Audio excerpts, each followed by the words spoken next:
So today we're going to talk about different types of backpacking stoves. Backpacking stoves are differentiated from camping stoves, usually in that backpacking stoves tend to be a lot smaller, lighter, and more efficient than a camping stove that usually runs off of propane.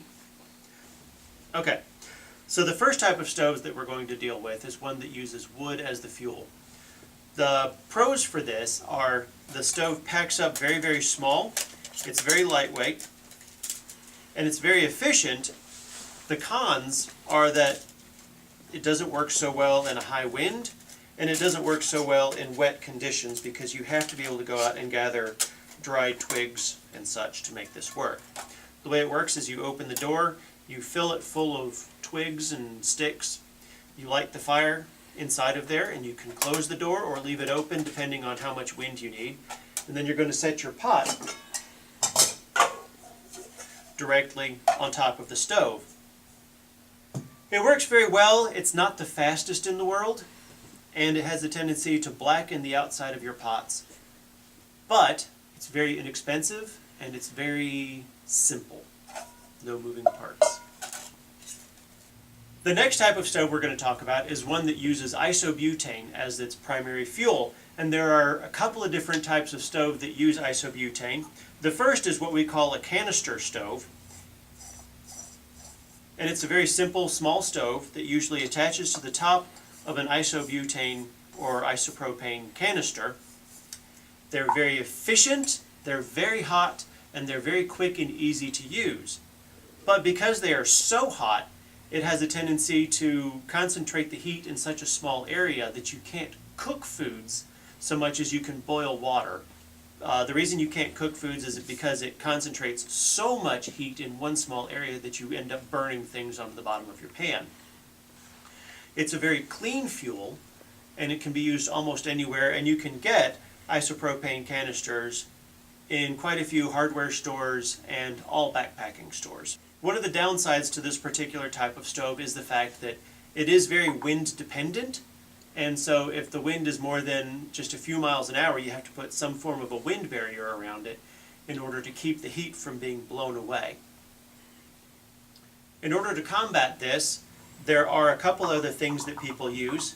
One is something called a remote canister stove.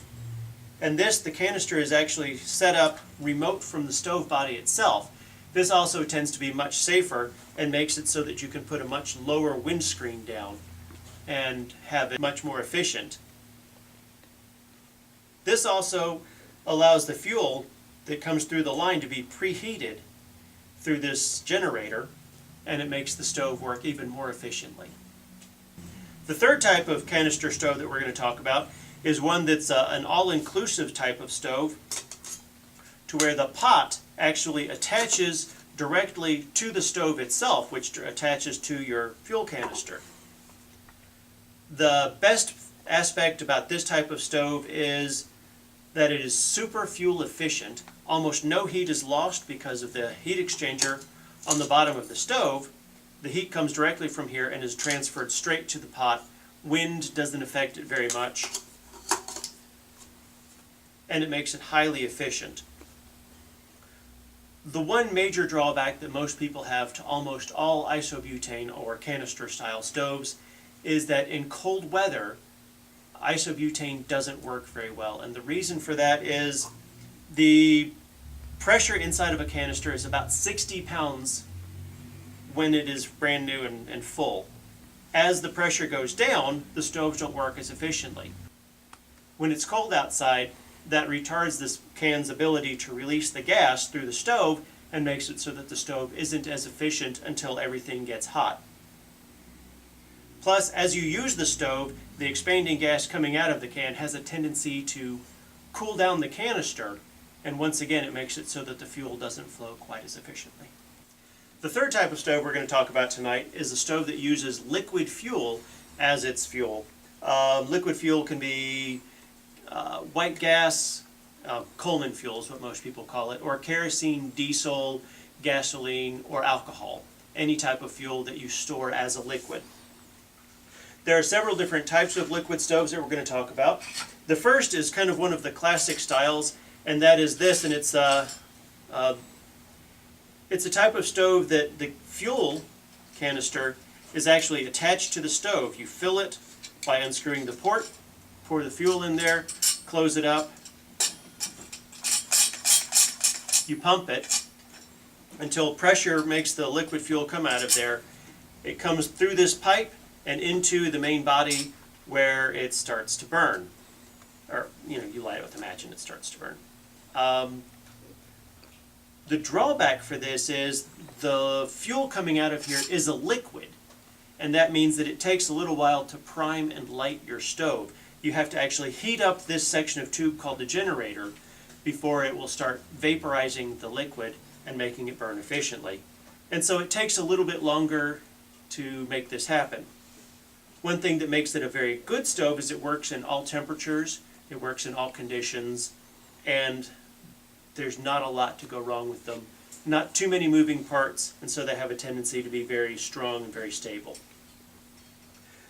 One of the problems that they ran into with having the stove directly attached to the fuel canister, though, is if you have one seal start to go bad, fuel can actually spill down on the canister, and that can cause a little bit of problem when your whole stove catches fire. And so recently they've started making a lot of stoves that are what we call a remote fuel stove. So the fuel is actually stored in this bottle that is easily detached from the stove.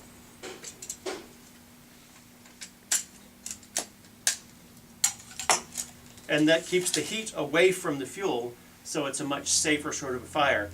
This has the same drawbacks as this stove, however, in that it has to be primed in order to make it work efficiently.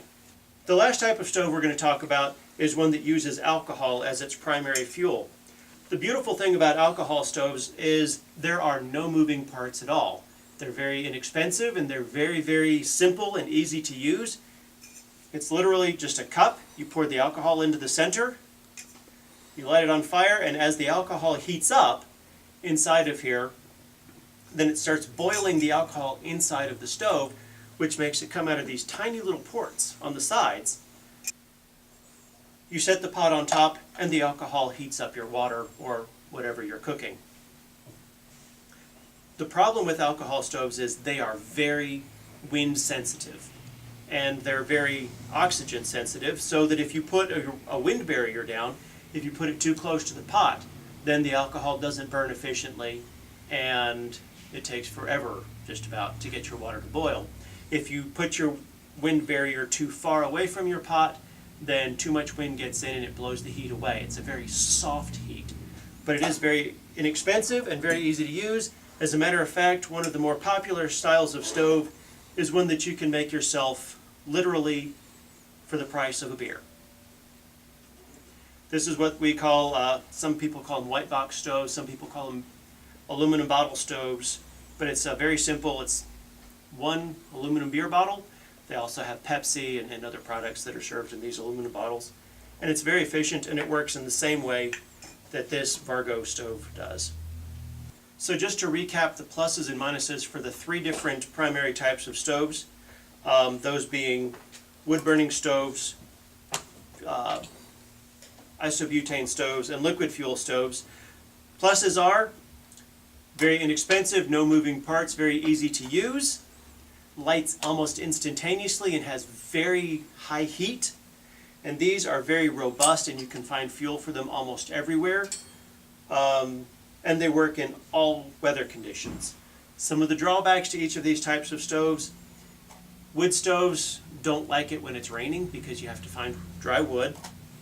Isobutane stoves don't like cold weather, and the heat tends to be very concentrated so that it will burn anything other than boiling water. And liquid fuel stoves are a little messier, and they take a lot longer to get lit and get burning efficiently.